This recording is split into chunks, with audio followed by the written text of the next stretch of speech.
Hello everyone, welcome back to the channel and welcome back to some more Hannibal. Just one thing to note, you may hear a screaming child in the background. There is a baby on the loose. It will destroy us all, and you'll probably hear it for either this episode or the next episode, because once again, I'm recording 2 in a row because life.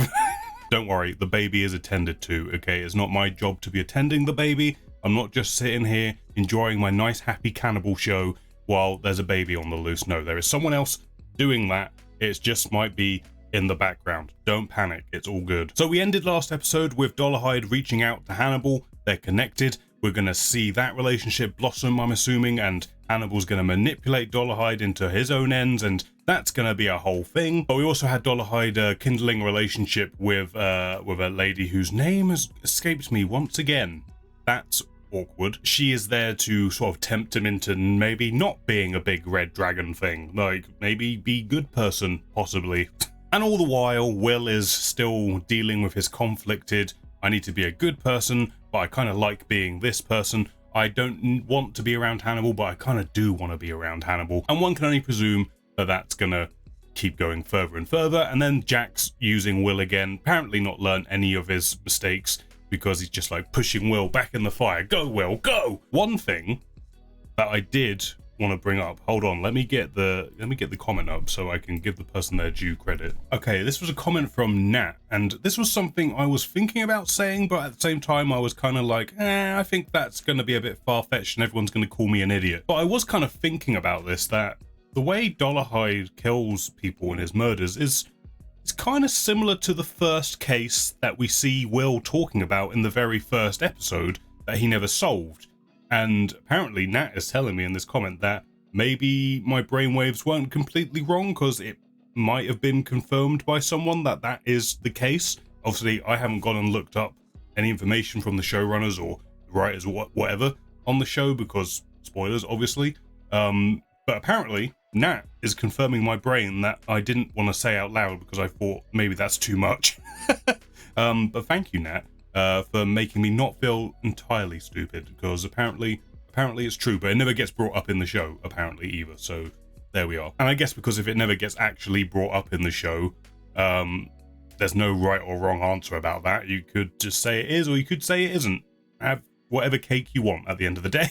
But now we're going to jump into this episode. But before we do, please remember to hit the thumbs up button if you enjoy the reaction and the review that happens afterwards. Also consider subscribing and supporting the channel that way so there's more content and you won't miss any of it. There are links in the description to the Discord server and my Twitch channel. Please come hang out over there. It's a good time. People seem to like it. I think you'll like it too. You know, it's just a good old time. So if you want more content, those are the places to go. Let's jump into this next happy time adventure with Hannibal and see what part of the Red Dragon story we get next. I'm still fascinated to see what differences there's going to be. Are they going to change it up greatly? All that kind of stuff. So let's go do this. I don't know why I went Mario there, but let's do it. Doing a little vocal warm-up. What's going on here?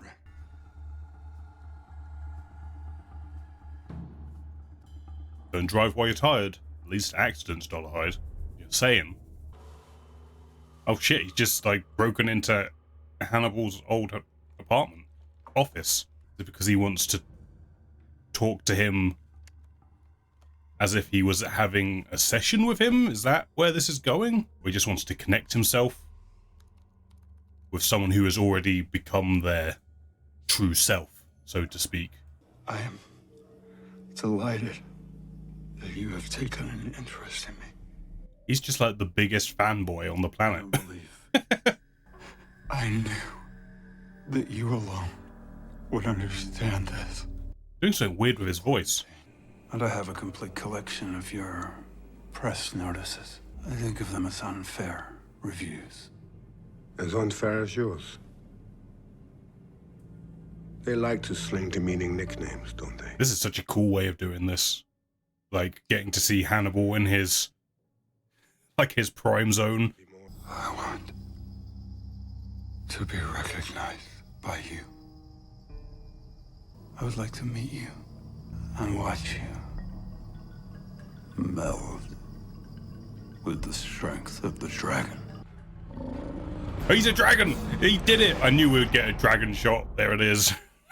That was cool. That was a cool way of doing that. It's good that they seeded like the whole dream palace thing early on, so we can have this excuse to have these face-to-face conversations when the characters aren't in the same room as each other. My name was Lydia Fell. She's really playing this angle, huh? She's really playing it. I guess it was her out, though. It's her way out of the situation, so now she just got to own it. My journey to damnation began when I was swallowed by the beast. Look, so Will, you know what I'm talking about. You know. Although I guess Will would be a bit, like, perturbed and pissed off, like he actually did crazy shit to me. You just sort of went with it. Suffering inside Hannibal Lecter's bowels for what must have felt like an eternity. You didn't lose yourself, Bedelia. You just crawled so far up his ass you couldn't be bothered. Yep, he's pissed off. I was right. I wasn't myself. You were. I wasn't wearing adequate armor. No. You were naked. He still doesn't want to admit that all that stuff is his true parts of himself. He just knows that it's wrong. he's self-aware enough to know that it's wrong. Is the issue. I do like how those scenes between Dolarhyde and Hannibal and Will and Gillian Anderson, who has a character name, but she is forever Gillian Anderson, kind of mirror each other. How do I know he's sound asleep? Tickle him. Tickle the tiger. Tickle him. Now, if I remember correctly, in the movie, the character fondles, for lack of a better word, so is that going to happen here as well? The orange is so bright. It's almost bleeding into the air around him. They really have upped the contrast on this tiger. That is a bright orange. Okay, she's going towards the head. Not the other direction, like was done in the movie.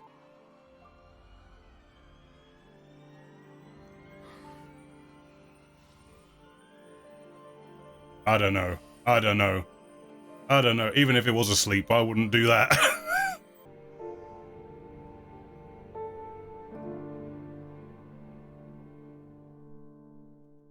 Okay. We got through the scene. No balls were fondled. We did it. I think it still conveyed the point, though, without the need for ball fondling. Did they tell you how I look? Do you want to hear it?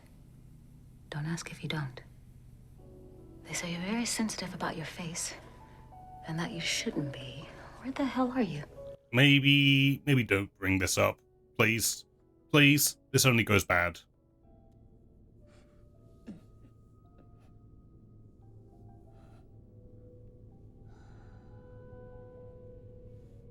Okay, it's going well. It's going well. Decompress. I mean, if you show a lady a tiger that she can then, like, cuddle, you're gonna have a good day. You know, that's a good date. It ends well for you.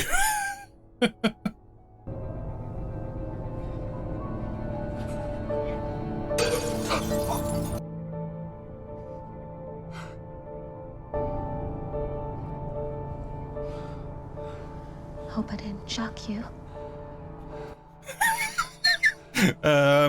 Maybe just a little bit.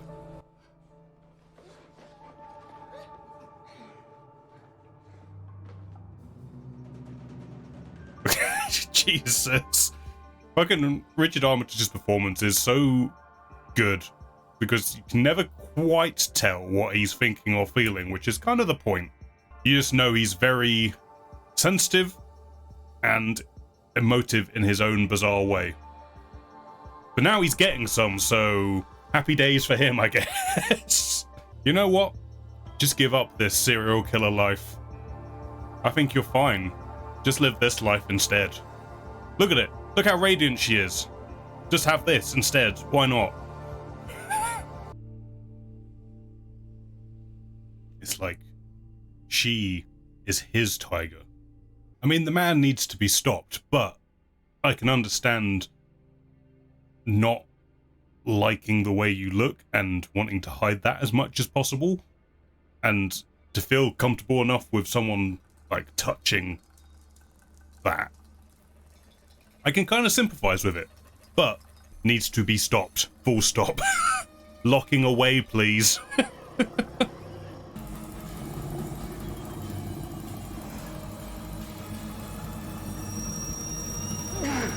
That's an unpleasant noise. That's an unpleasant noise. It's like the painting's like, you thought you could escape me through her. Nuh-uh-uh. But I need to go home now. Yes. I'll take you now. It's like it's such an interesting relationship because he's like protecting her from himself, but he doesn't see it as himself. It's this thing up in his attic who's in his head. Are you ready for your call? Yes, please. Oh, he's up to his own tricks again. Operator. Operator, I don't have the use of my hands. Could you please ring 667 JL50102? He's a smart cookie. Dr. Chilton asked me to send a copy of his book to someone, and Linda was supposed to give me the address and phone number, but she never did. It's right there in his contacts. I'll dance at your wedding if you read it to me. I'm opening the file. I'll be a darling and slide the cursor He's down. too charming. He's too charming for his own goddamn good. Graham. Well, Graham. Sort of coming back to me what's going to happen, but I'm just kind of interested to know if it's going to be the same or not. There's still that tension there that they're going to do something different. If he does end up eating you, Bedelia, you'd have it coming. Wow. Savage, Will. Not the first time I've lost professional objectivity in a matter where Hannibal is concerned.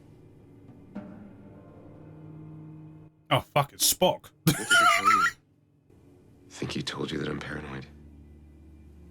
Is this where the attack's going to happen? Are we going to see it?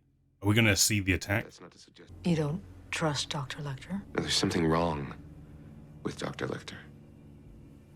I went to him mildly depressed, had trouble sleeping. I ended up wildly depressed, not sleeping at all. That would be a warning sign. That would be a warning sign, to be fair. He told me to eat more red meat and wrote a prescription. And have you been taking them? But it wasn't phototherapy. He stuck me in front of a light, and I woke up somewhere else. You experienced a traumatic event that you now associate with Dr. Lecter. She is covering so hard. Is your wife aware of how intimately you and Hannibal know each other? She's aware enough. And yet she's fine with this, huh? Yeah, of course he would refer me to you. You're just as twisted as he is. He's just being messed with, this poor guy. Just making his paranoia worse and worse. This is culty and weird. It's culty and weird. Oh, there it is. There it is. Damn! He literally got so paranoid, he swallowed his tongue. Oh, God.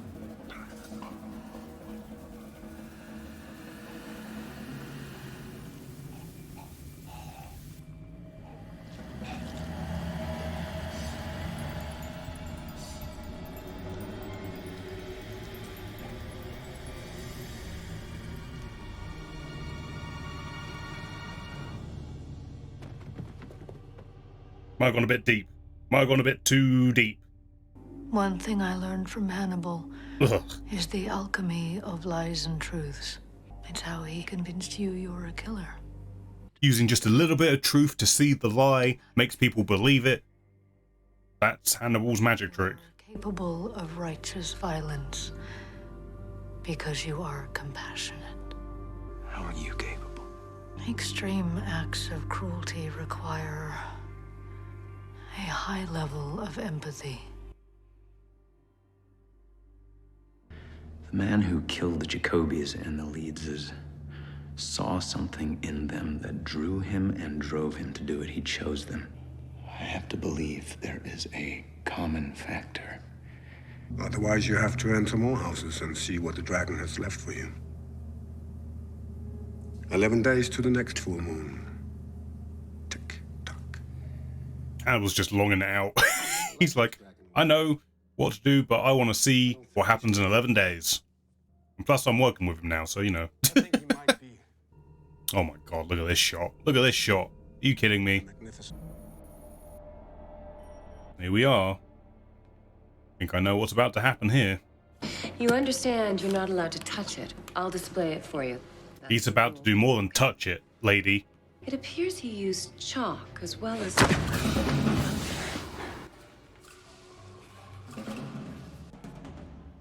It's time to get nommy. Nom nom nom nom nom nom. Alright, he's just eating paper and yet somehow it's freaking me out. It's just this way, Mr. Graham. Oh, Will's here. What? There he goes. There he goes, Will. Stop him.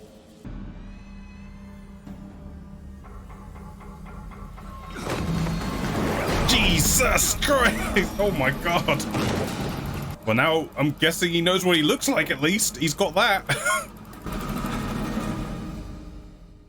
God, that was that was intense. Jesus. Okay, that was quite a wordy episode. There was a lot being discussed and talked about between characters, so I probably haven't picked up on everything. I'm going to say that now. But let's start with the end there. I'm fairly sure that that's different. I don't know if it, I mean, obviously I haven't read the book, so I know in the movie I'm fairly sure Will doesn't see Dolarhyde there. I'm fairly sure. It's been a while. Maybe I'm wrong about that. But nevertheless, at least here, it seems like Will's seen his face. He knows what he looks like now.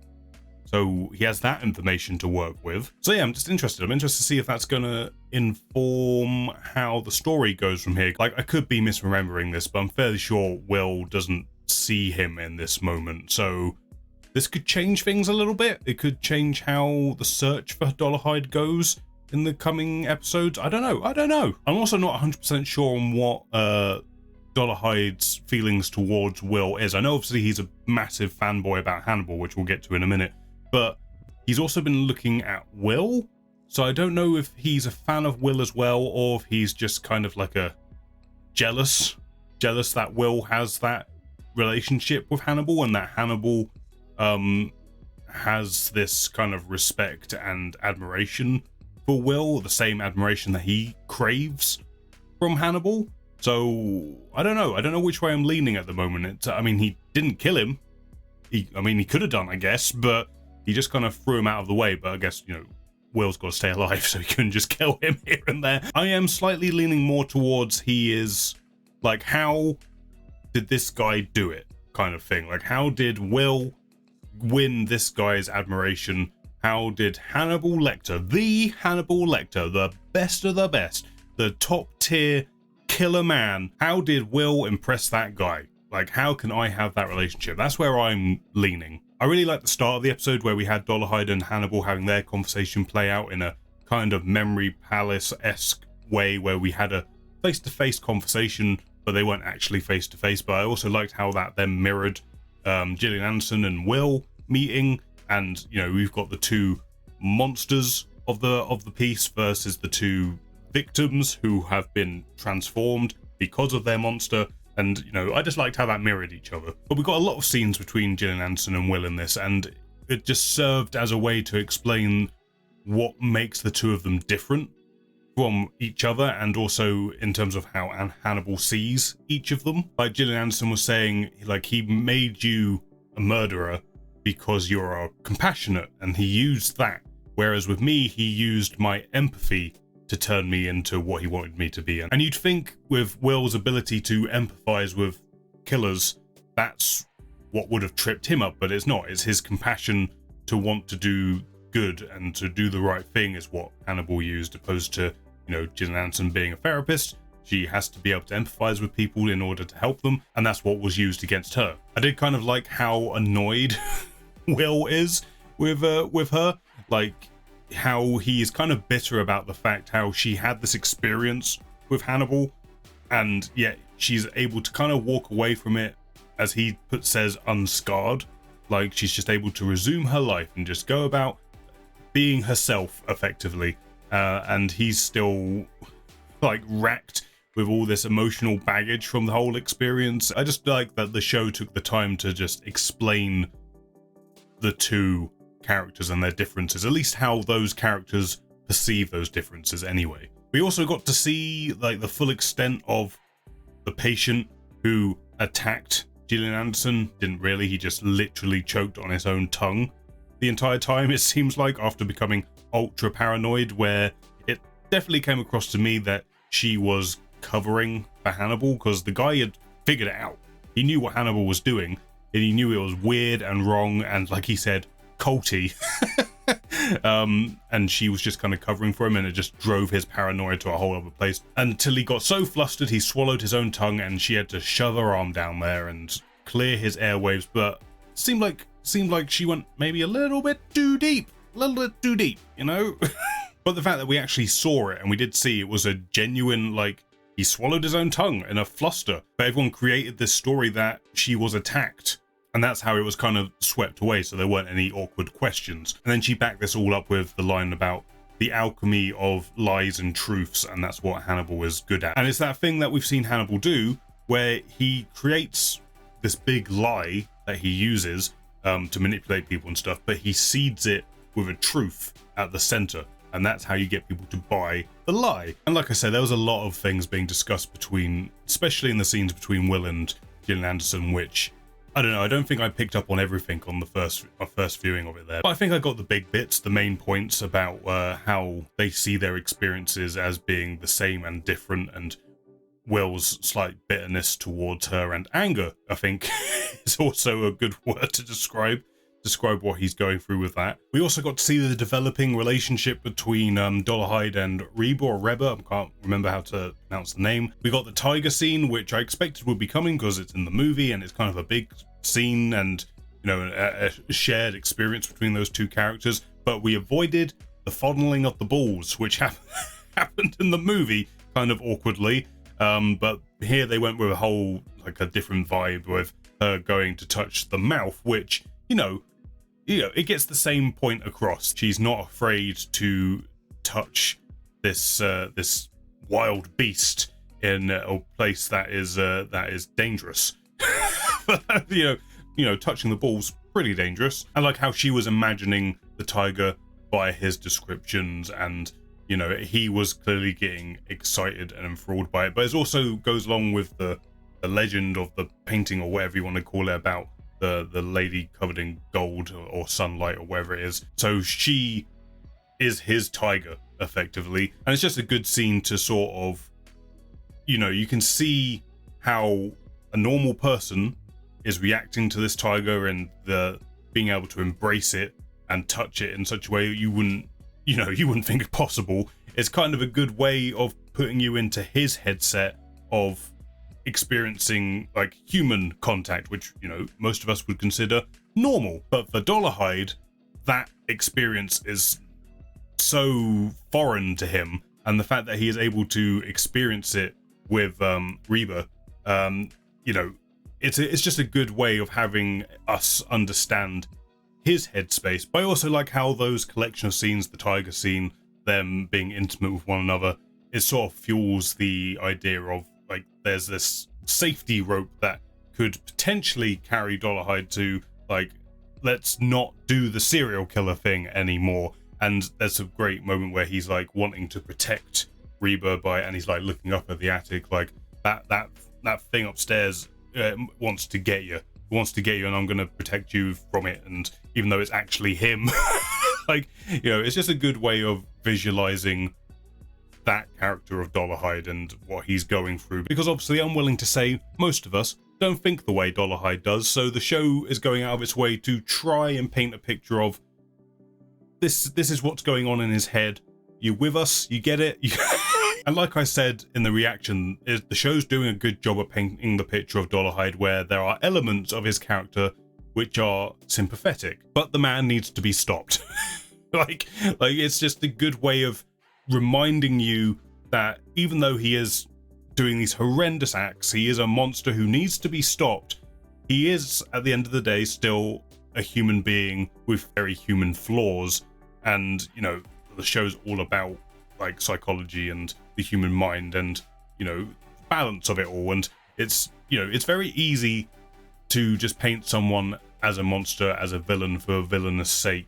But it's more interesting and harder, I would say, to try and paint someone who is, you know, the bad guy. There are no questions about it. They are bad. They need to be stopped. But can we build any kind of empathy or sympathy for them? And I feel like the show is going about it in a good way by, you know, I mean, it's not just the show, it's the source material itself. It's in the movie as well. I assume it's in the book as well. By having a character who brings out the good side of Dolarhyde and the want to not be what he's becoming, and for you, the audience, to be like, please don't do it.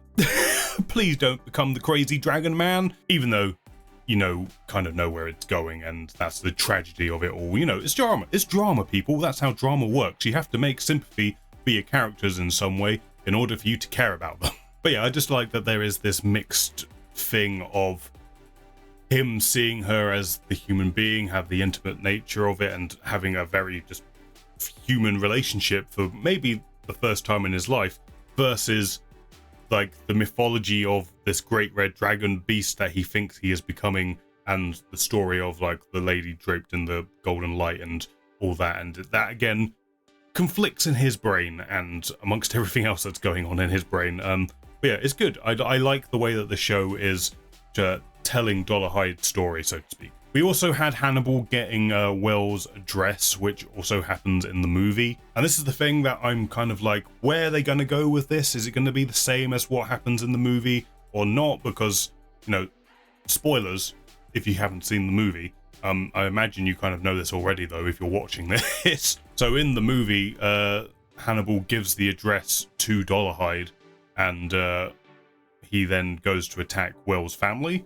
I'm just interested to see if that's going to play out the same way here, or if there's going to be a difference with it.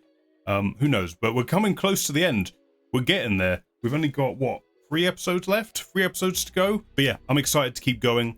I think this episode had a kind of calm before the storm vibe going on there. As I say, it was a very talkative episode and a lot of just unpacking certain elements of characters to one another. So yeah, I'm just interested to see where we're going next, how much of this drama will unfold, what Will's going to do now that he's seen Dolarhyde's face, where that's going to go, all sorts of exciting things. So yeah, looking forward to the next one, which for me will be immediately, because I'm not around next week. So here we go again for recording 2 in a row. Thank you for watching this one, guys. If you enjoyed it, please press the thumbs up button. It helps me know you liked it. It helps it get seen by more people. Also consider subscribing so you don't miss any future episodes. There are links to Twitch and Discord down below. Check those out. But for now, thank you for watching this one. Hope you enjoyed. I will catch you on the next one.